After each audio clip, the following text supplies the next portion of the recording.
ये जो girl child ये जो इसके बारे में जो कुछ बताइए, जो सपोर्ट करने वाला है?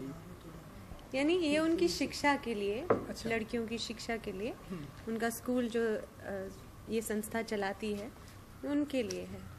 ओके। गरीब घरों से जो लड़कियां आती हैं शिक्षा के लिए, ये उस स्कूल को चलाने के लिए ये फंड्स जाते हैं जी। और अभी अभी पंडित जी ने एक बात कही कि आप भी यहाँ से सीख रही हैं, बहुत कुछ संगीत सीख रही हैं, तो इसके बारे में आप बताइए कि मतलब ये जो नया एक्सपीरियंस है, नहीं, ये नया नहीं है वैसे वो इंडिविजुअली म्यूजिक सीख रहे हैं। म्यूजिक जो सीख रहे हैं आप? हाँ। और कितना सीखा आप तक? कोई 10 साल से सीख रही हूँ मैं, नई बात नहीं है। हाँ। मैं काफ़ी अरसे से, कभी टूट जाता है कभी फिर मैं जोड़ देती हूँ, क्योंकि मेरा शौक था और अब मैंने सीखना शुरू किया। तो जब नहीं भी कर पाती तो दिल करता है कि मैं ज़रा क्लास में जाऊँ तो सही, तो इसलिए मैं जुड़ी रहती हूँ। और जैसा कि शिवजी ने कहा कि you don't really need to know classical music, आप बस वहाँ पर बैठिए। जब मास्टर्स प्ले कर रहे होते हैं ना, जैसे शिवजी और जाकिर भाई, आप एक सच्ची में एक सेंटर पॉइंट होता है एंड उसी के इर्द गिर्द ये म्यूजिक घूमता है। You get once you are in that centre ना, आप हिलना भी नहीं चाहते। जब ये सुर ताल जब मिल जाते हैं आपके, तो ऐसा लगता है बस बैठे रहो और ये चलता ही रहे। ये वो अलग सी एक जगह है, या वो आप शांति की जगह कहते हैं या क्या है। So really, and masters are playing, so I would highly recommend कि आप आइए इस प्रोग्राम में। जी बिल्कुल बिल्कुल। और आप एंकर भी कर रही हैं, तो उससे लेके कितनी एक्साइटेड हैं आप? एक्साइटेड मैंने 2-3 साल ये किया है और सिर्फ इसी प्रोग्राम में मैं एंकर बन जाती हूँ और मैं इंट्रोड्यूस करती हूँ इस प्रोग्राम को। मज़ा आता है क्योंकि ये माँ आनंदमयी के लिए है, वो गुरु रह चुकी हैं और आज भी बहुत लोग, अब तो वो नहीं है, बट उनकी मान्यता इतनी है कि लोग जो भी उन्हें मिले हैं या कभी जुड़े हैं, या अब जैसे कि मैं उनसे कभी मिली नहीं, मैं तो अपनी फैमिली से उन्हें जानती हूँ, मगर उनके लिए ये हम सब करते हैं। एंड अच्छे काम इस जगह से जो मतलब पैसे जुड़ते हैं उससे बहुत अच्छे आगे काम होते हैं। तो आई थिंक उसकी एक ब्लेसिंग होती है एंड यू जस्ट फील के वो सब आपके लिए, इट कम्स टू यू, जो आप करते हैं इसके लिए इट कम्स टू यू। सो माँ की ब्लेसिंग्स हैं, उन बच्चों की ब्लेसिंग्स हैं जो इससे फ़ायदा ले सकते हैं इन फंड से। और आश्रम जो चलता है, यहाँ से जो मदद मिलती है उनको, ये सब उनकी दुआएं फिर मिल जाती हैं आपको। और इसके अलावा आप पंडित जी से कुछ पूछना चाहेंगी? मैं तो बहुत कुछ पूछना चाहूँगी। जैसे कुछ मैं शुरू हो जाऊँ?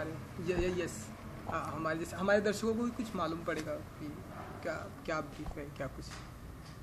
एक्चुअली पिछले साल थोड़ा सा इनका इंटरव्यू मैंने किया था, हाँ, तो even I wanted to know कि शिवजी आप कहाँ बड़े हुए, कैसे म्यूजिक से शुरुआत हुई आपकी।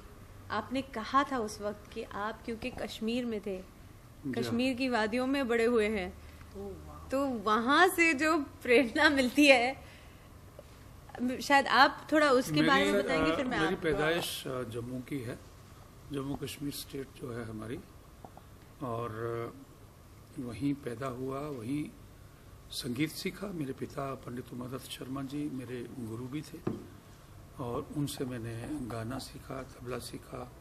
संतूर जो वाद्य है वो कभी शास्त्रीय संगीत में इस्तेमाल नहीं हुआ था, ये कश्मीरी सूफी म्यूजिक में इस्तेमाल होता था। तो मेरे पिताजी ने इस पर रिसर्च करके ये सोचा कि इसको शास्त्रीय संगीत में लाया जाए। उन्होंने मुझे उसकी तालीम दी।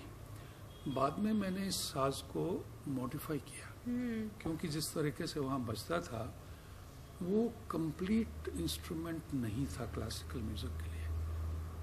तो काफ़ी जद्दोजहद हुई उसमें और बहरहाल वो काफ़ी सालों तक चली जद्दोजहद। और मैं 1955 में पहली मरतबा मुंबई में आकर के बजाया था। तब लोगों ने यहाँ संतूर देखा था, तब तक किसी ने नहीं देखा हुआ था कि संतूर भी कोई साज माय होता है। गॉश, पता है, मतलब ये इंस्ट्रूमेंट यहाँ पर किसी को पता ही नहीं था कि क्या यहाँ पर क्या, कश्मीर की वादी के बाहर जम्मू में भी लोगों को नहीं मालूम था। ओहो, वहीं पर महदूद था, वहीं बजता था। तो वो मेरा पहला परफॉर्मेंस यहाँ पर था। और फिर आपके फील्ड की बात बता देता हूँ। उस जमाने में एक फिल्म बन रही थी, जनक जनक पायल बाजे। आप देखिएगा कभी वो फिल्म, भी शांताराम जी ने डायरेक्ट जी की जी थी। जी जी जी। और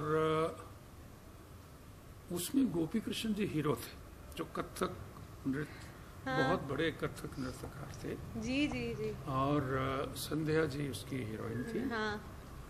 और उसमें पहली मर्तबा संतूर बैकग्राउंड म्यूजिक में यूज हुआ था। म्यूजिक डायरेक्टर थे वसंत देसाई जी।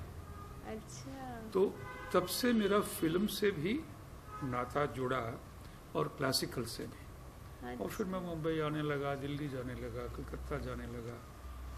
फिर मैंने 1960 में मैंने जम्मू कश्मीर छोड़ दिया और मैं यहाँ आ गया, और तब से यही हूँ। और फिर यहाँ से पूरी दुनिया भर में जाने लगा। हाँ हाँ हाँ। तो और फिल्मों से और भी जुड़ते गए। फिर मैं फिल्मों में काफ़ी फिल्मों में मैंने बजाया जी। और करीब 20-25 साल तक। फिर म्यूजिक डायरेक्शन भी की मैंने और हरि जी ने मिलकर, जी। पंडित हरिप्रसाद चौरसिया। जी जी। और आप हमारी एक फिल्म की जी। हीरोइन थी, 2 फिल्मों में आप थी, लेकिन डर में शाहरुख खान थे और आप थी, और हमारा म्यूजिक था। जी बिल्कुल। जादू तेरी नजर, वो गाना जो कमाल के गाने किए हुए हैं। तो वो सब हुआ। और एक और भी एचडी की आपका फिल्में एक गेस्ट आर्टिस्ट का रोल था चांदनी चांदनी में। चांदनी में आपका म्यूजिक था। चांदनी में हमारा म्यूजिक था। ओहो हो, चांदनी में। और पहली फिल्म थी हमारी, ऋषि कपूर, विनोद खन्ना जी, और एक छोटी सी गेस्ट अपीयरेंस में। और उसमें एक गाना था बड़ा खूबसूरत, हाँ हाँ हाँ। लगी आज सावन की फिर वो झड़ी है। जिसमें आपको जी। हमारे साथ में थी। तो उसके पहले सिलसिला हमारी पहली फिल्म थी। आपने इतनी बेहतरीन फिल्मों में ये यश जी की पहली फिल्म से हमने सिलसिला से शुरुआत की, और डर तक जितनी उनकी फिल्में थी, जिसमें अपनी लम्हे भी थी, फासले थी, विजय थी, एक और फिल्म उन्होंने नडियाद वाला की बनाई थी, परंपरा, हाँ। मल्टी स्टार कास्ट थी, जी, उसमें जी, भी हमारा म्यूजिक था।